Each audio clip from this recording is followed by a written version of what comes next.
Hello friends, in this problem there is a positively charged sphere of given mass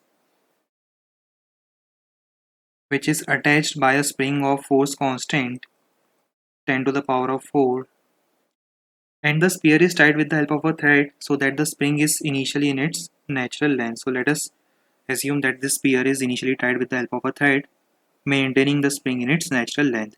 Now there is an identical negatively charged sphere that is fixed on the floor vertically below the charged sphere as shown. Now initial separation is given to us as 0.5 meter. The thread is now burned and we have to find the charge on each capacitor if it is given that the further maximum elongation of the spring after this process is 0.1 meter. With the help of this information we have to find the charge on both the spheres.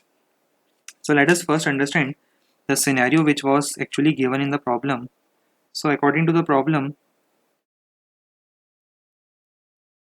there is a sphere of mass m equals to 5 kg and charge q, which is actually unknown to us. It is initially at rest and spring is in its natural length. This sphere is initially at rest, and directly below this sphere at a depth of x naught, that is 0.5 meter, we actually have yet another sphere having charge minus q, which is fixed. It is given that on releasing this system, the spring has a maximum elongation of 0.1 meter. So let us draw that configuration where spring has an extension or elongation of 0.1 meter. So in that configuration we can say that the final distance between these two spheres reduces to x, that is 0.4 meter, since it is given that the spring has elongated by an amount of 0.1 meter, right?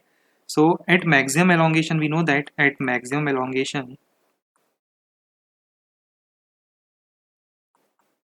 instantaneous velocity of this sphere will be 0. So again this sphere will be at rest. Initially also it was at rest, and then in this final configuration also it will be at rest. So now I can write the initial kinetic energy as well as potential energy of this configuration will be equal to final kinetic as well as potential energy of the configuration. Initially both the spheres were at rest. Initially the potential energy of the system due to electrostatic interaction will be k q1 q2 by x naught. Further, the gravitational potential energy of mass m, considering ground as reference line, will be mg x naught. Now finally again the sphere comes to rest, so final kinetic energy will again be 0, and we can again write the final potential energy will be equal to the potential energy of interaction between the two charges plus gravitational potential energy mgx, where x is 0.4 meters. Now we can simply substitute all these values which are given to us in the problem, and on calculation we get the value of q to be equal to 100 microcoulomb, and since we have to find the value of alpha, so we can say that the value of alpha will be equal to 4. This is our final desired result. Thank you.